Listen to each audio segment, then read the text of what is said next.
Kenapa RSN sering mengajak diskusi atau ngobrol, baik yang baru masuk, yang sudah menikmati, dan yang sudah berhasil sembuh?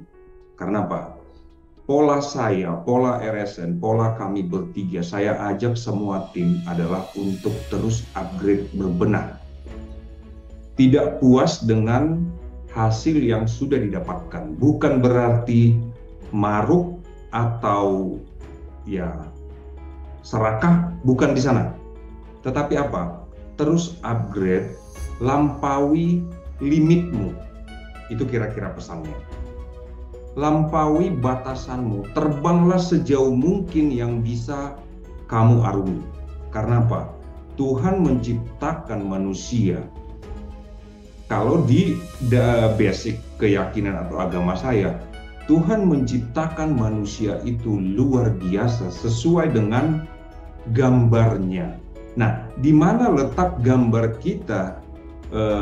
Kita sebagai gambar dari Tuhan atau ketuhanan itu, kalau kita melarat, kalau kita malas-malasan, kalau kita sakit-sakitan, kalau kita yang kita mengerti hanya menebar energi-energi atau vibrasi negatif. Menurut saya bukan di sana, maupun apapun basic agama atau keyakinannya. Kenapa? Dalam perjalanan yang saya jalani tentang ketuhanan, kehidupan spiritual, atau apapun itu, semua kehidupan ini, itu adalah tentang apa? Cinta. Bagi saya, kesaktian bisa didapatkan oleh siapa saja. Tetapi kesaktian yang paling diidam-idamkan oleh manusia dan alam semesta, bagai mawar yang terus menebar aroma cinta sekalipun pada tangan-tangan yang sedang meremasnya hancur. Ya, pesannya adalah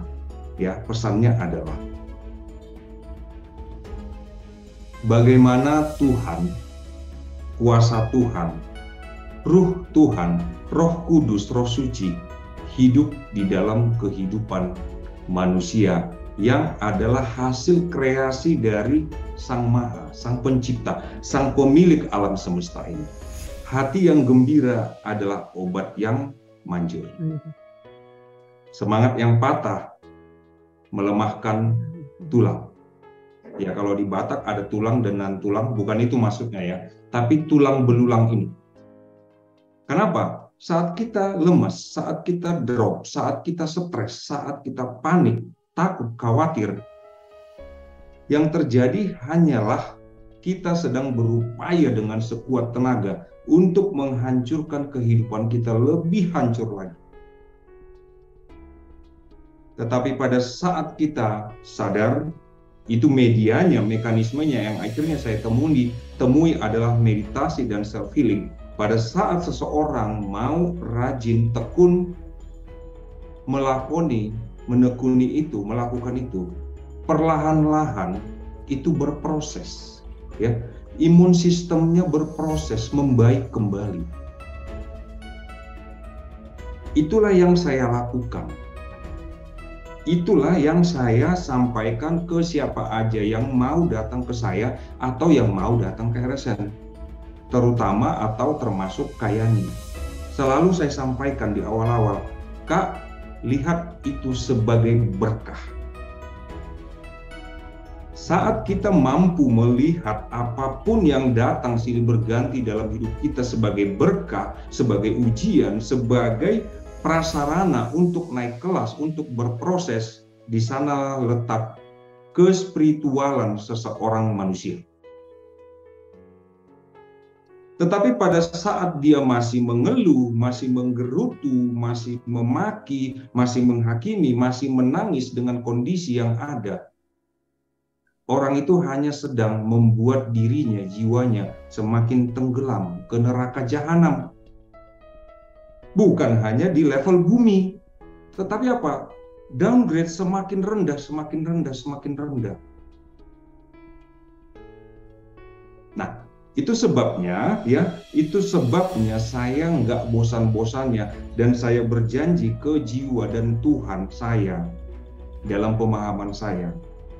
Tuhan, saya sering menyebutnya Bapa alam semesta, Bapa akasa, Bapa, ya, ruh saya dari sana, jiwa saya dari sana. Bumi saya panggil sebagai ibu saya. Kenapa? Makanan saya dari bumi. Saya bertumbuh oleh tanah, oleh bumi. Jadi saya menyebutnya ibu bumi. Jadi janji saya setelah saya sembuh, saya jalani. Ini aku, kayak ini tahu ini bahasa ini ya, kayak Bapa, ini aku, utus aku, pakailah aku sekalipun untuk memadamkan api neraka. Bukan artinya kalau ada api lalu saya padamkan, saya ini, enggak. Ini bahasa-bahasa seperti yang Pak Hasan bilang, bahasa-bahasa filosofi ya. Ini aku, pakailah aku, dan tolong perlengkapi aku dengan segala sesuatu, senjata, atau alat-alat. Aku mau berperang, aku mau berjuang untuk saudara-saudaraku sesama manusia. Disitulah saya berangkatnya Pak Hasan. Jadi setiap orang, mau siapapun dia yang datang ke Rumah Sehat Nuswantara, itu saya peluk dalam energi ilahi, dalam energi cinta. Ya, motivasi saya nggak akan ada habisnya selama orang itu mau. Kenapa? Saya tidak mau memaksa. Saudara-saudaraku RSN, saudara-saudaraku sesama manusia, saudara-saudaraku sesama energi semesta, energi ilahi, energi Tuhan. Meditasi di RSN khususnya ya, saya nggak mencari tahu meditasi di tempat lain, tapi saya fokus bicara saat ini adalah meditasi di RSN tentang bagaimana kita memaknai hidup, bagaimana kita memaknai nafas yang adalah modal terpenting untuk bisa hidup. Kita bisa bekerja sekuat tenaga untuk mendapatkan hasil berupa uang supaya kita bisa membeli bahan makanan. Kalau di Jakarta hampir-hampir nggak ada yang gratis, supaya bisa membeli air minum, supaya bisa beli rumah, beli mobil, beli bahan bakar, dan lain-lain. Sudah seperti itu, ya, kita mampu bertahan hidup kalau tidak punya rumah, ya bisa banyak. Kita mampu bertahan hidup kalau tidak makan, anggap sebulan, ya, tanpa makan apapun. Kita mampu bertahan hidup, anggap 1 minggu tidak meminum apapun. Padahal kita sudah bekerja keras untuk mendapatkan uang agar bisa memenuhi semua itu. Tetapi berapa jam kita bisa bertahan hidup tanpa bernafas dan kita tidak perlu membeli udara tersebut? Disitulah saya menggali betapa pentingnya nafas, terlebih jika disadari. Itulah yang terjadi dengan saya ulang. Saya lelah, letih, lesu, lunglai mencari penyembuhan, di mana fisik saya semakin drop sejak pertengahan tahun 2000, waktu itu di Bandung. Ya, kemana-mana di Jakarta saya selalu masuk rumah sakit terbaik, dan selalu mencari dokter internis yang judulnya di depan itu udah sangat banyak. Kenapa? Saya mau yang terbaik, saya mau hidup saya penuh perjuangan. Mama saya berjuang supaya saya lahir. Ya, mama saya berjuang 9 bulan. Jadi saya mau menghargai perjuangan pengorbanan ibu saya. Tetapi apa? Saya belum. Alternatif saya jalani. Ke luar negeri saya jalani. Ke perkampungan saya jalani. Sampai istri saya bilang, luar biasa kamu mencari kesembuhan itu. Apapun, kalau saya sudah percaya, saya datang ke orang, mau ke tabib, ya, apapun yang dikasih selama itu tidak haram menurut saya, itu akan saya habisin sampai tuntas. Tapi saya nggak mendapatkan suplemen banyak. Akhirnya saya nyerah, ya. Akhirnya saya nyerah. Terserah lu deh Tuhan, aku udah capek. Kalaupun mau mati, ya udah mati aja sekarang. Gak usah lama-lama. Sakit nih semua badan. Akhirnya saya meditasi. Ada dorongan dari dalam supaya saya tekuni meditasi, saya berjuang. Akhirnya apa?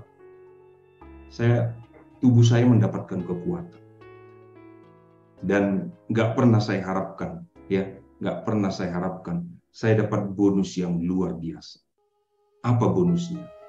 Dari dulu impian saya adalah setiap saya melihat orang susah, mau siapapun dia, sekalipun saya kenal atau nggak kenal, hati saya terpanggil, aduh, apa ya yang bisa saya buat ke orang ini supaya dia tertolong. Sekarang saya menikmatinya. Ya, di sini ada Kak Yani, bukan tentang kenal nggak kenal, tetapi kami baru sekitar 2 kali ketemu ya Kak ya. Saya bisa ada untuk memberi setidaknya motivasi buat dia. Yang sekarang senyumnya semakin cantik, semakin luar biasa. Itulah yang saya bagikan ke siapa saja di RSN, bahkan kalau bisa dibilang saya pinjam kata ditularkan, duplikasi. Dan itu terjadi. Di situ saya semakin takjub pada Tuhan, pada alam semesta, dan pada kehidupan. Hidup ini hanya pantas untuk kita nikmati dalam syukur dan cinta. Karena untuk itulah kita hadir. Kita lahir ke bumi ini karena cinta. Kita hidup untuk cinta.